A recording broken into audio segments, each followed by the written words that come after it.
Tourist tempo traveller धारकांचे उपप्रादेशिक परिवहन अधिकारी सांगली यांना निवेदनाद्वारे ऑल इंडिया टुरिस्ट प्रवासी परमिटची मागणी।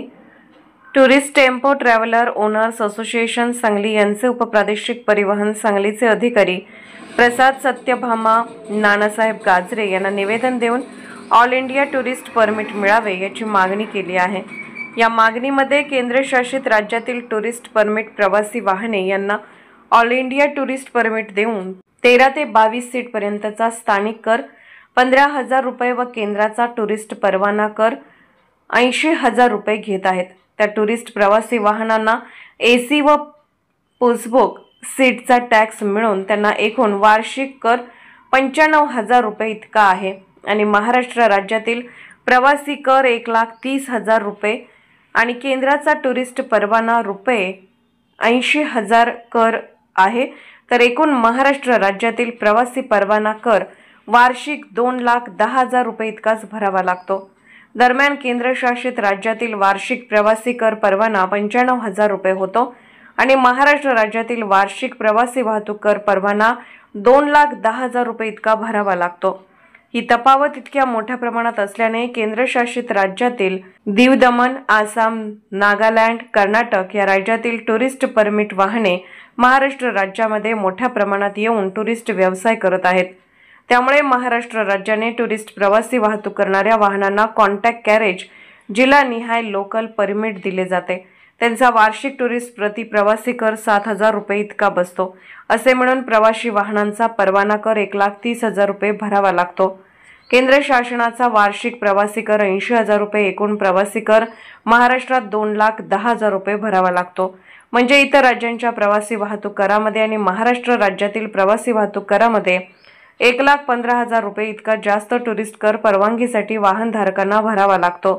ही तफावत काढून केंद्रशासित राज्याप्रमाणे महाराष्ट्र राज्यातील टुरिस्ट परमिट प्रवासी वाहतूक वाहनधारकांना ऑल इंडिया टुरिस्ट प्रवासी परमिट मिळायला हवे आहे।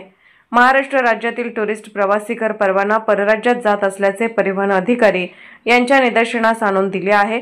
तसेच कर्नाटक राज्याला सांगली, कोल्हापूर या महाराष्ट्र राज्यातील जिल्ह्यांची सीमा जवळ लागत असल्याने मॅक्सी कॅब 13+1 या टुरिस्ट प्रवासी वाहतूक वाहनांना महाराष्ट्र राज्याचा 2,700 रुपये महिन्याचा टुरिस्ट प्रवासी कर बसतो आणि महाराष्ट्र राज्यातील प्रवासी टुरिस्ट वाहने कर्नाटक राज्यात जाताना वाहनास टुरिस्ट प्रवासी महिन्याचा कर 68,000 रुपये इतका भरावा लागतो।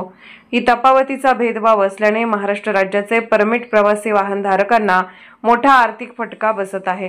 परराज्यातील टुरिस्ट वाहने सांगली जिल्ह्यात येऊन टुरिस्ट व्यवसाय करत असल्याने अनेक टुरिस्ट प्रवासी वाहने थांबवून राहत आहेत। त्यामुळे परराज्यातील टुरिस्ट वाहनांवर कारवाई करा, अन्यथा त्या परराज्यातील टुरिस्ट प्रवासी परवानाप्रमाणे आम्हा महाराष्ट्र राज्यातील प्रवासी टुरिस्ट वाहनांना ऑल इंडिया टुरिस्ट प्रवासी परमिट द्या, ही रास्त मागणी घेऊन सांगली जिल्हा टुरिस्ट टेम्पो ट्रॅव्हलर असोसिएशनचे पदाधिकारी यांनी निवेदनाद्वारे उपप्रादेशिक परिवहन कार्यालय सांगली यांना कळवले।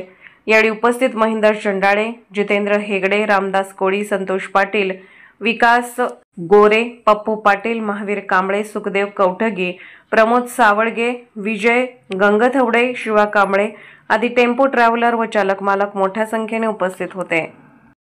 आज सांगली जिल्हा परिवहन कार्यालय या ठिकाणी टुरिस्ट ट्रॅव्हल्स संघटना यांच्या वतीनं एक महत्त्वाच्या मुद्द्यावर निवेदन देण्यात आलं।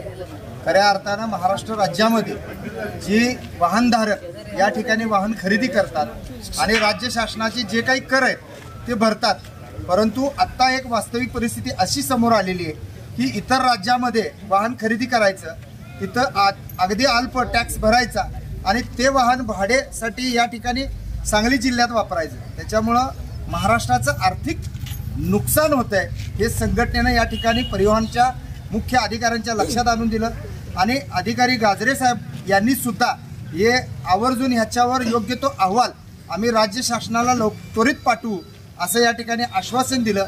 खऱ्या अर्थानं येत्या काही काळामध्ये परिवहन मंत्री महोदयांची एक बैठक या ठिकाणी आम्ही सांगलीमध्ये घेणार आहे आणि अत्यंत कळीचा हा मुद्दा असलेला लवकरात लवकर मार्गी लावायसाठी या संपूर्ण संघटनेच्या पदाधिकाऱ्यांच्या समवेत हा विषय मार्गी लावायसाठी काम करणार आहोत।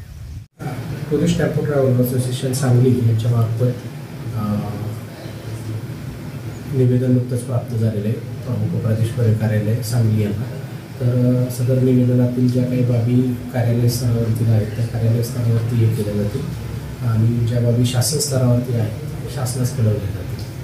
ट्रॅव्हलर असोसिएशन सांगली जिल्हा यांच्या वतीनं आज आम्ही सांगली आरटीओ ऑफिसला येऊन निवेदनाद्वारे महाराष्ट्राचा टॅक्स आहे त्या टॅक्सबद्दल सांगली जिल्ह्यानं पण ऑल इंडिया परमिट करावं, महाराष्ट्रात ऑल इंडिया परमिट गाड्या पासिंग व्हाव्या त्यासाठी आम्ही सांगली आरटीओला निवेदन देण्यात आलेलं आहे। Tourist tempo traveller association Sangli जिल्ह्याच्या वतीनं उपप्रादेशिक विभाग सांगली या ठिकाणी आम्ही निवेदन दिलं आहे।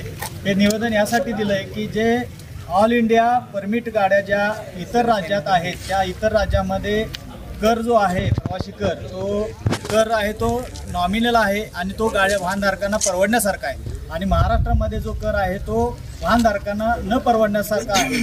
त्या अनुषंगानं आम्ही या ठिकाणी मागणी केलेली आहे की इतर राज्यातल्या ज्या गाड्या आहेत प्रवासी वाहनं आहेत ती वाहनं येऊन या ठिकाणी महाराष्ट्रामध्ये किंवा सांगली जिल्ह्यामध्ये व्यवसाय करत आहेत, तो व्यवसायाचा कर तो इतर राज्यामध्ये चाललेला आहे।